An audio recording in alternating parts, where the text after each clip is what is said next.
नाज़रीन खे ॿुधाईंदा हलूं त ठुल में हथियारनि सां क़त्ल कयल डॉक्टर महबूब नूनारी जे वारसनि लाश रहबर चौक ते रखी धरणो हयो आहे।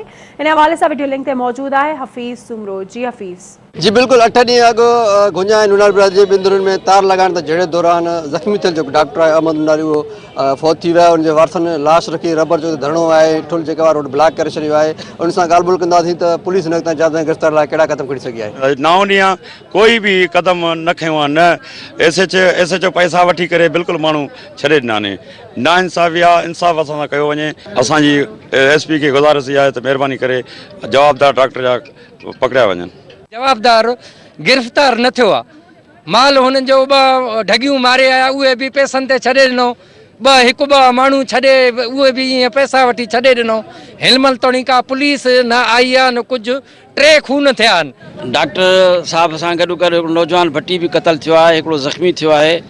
अॼु उन वाक़े खे 8 ॾींहं थी चुका आहिनि, पर एसएसपी साहब के बि एफर्ट्स के बि इंतज़ाम न आहिनि कया, न कातिल गिरफ़्तार कया आहिनि। असां पुलिस जे इन रवैये जी जमात इस्लामी जे तरफ़ां पुरज़ोर मज़म्मत कयूं था ऐं एसएसपी सां पंहिंजे मुतालबो कयूं था त फौरी तौर ते कातिलनि खे गिरफ़्तार कयो। जितां मुज़ाहिरीन ॻाल्हियूं ॿुधियूं चवणु आहे त 8 ॾींहं गुज़री चुका आहिनि, पर पुलिस हिन वक़्तु जवाबदारी गिरफ़्तार लाइ के बि क़दम न खणी सघी आहे। उन्हनि इल्ज़ाम हुया पुलिस खे त जवाबदार जेका उन्हनि जा बिट बणियल आहे उन्हनि एसएसपी जैकबाद ऐं आईजी सिंध खां मुतालबो कयो आहे त शहीद डॉक्टर शहीद अहमद नूनारी ऐं नीगर जेको आहे शहीद अहमद भट्टी जे कातिलनि खे फौरी तौर ते गिरफ़्तार करण जी ॿी सूरत में असांजो एहतजाज आहे जारी रहंदो। जी।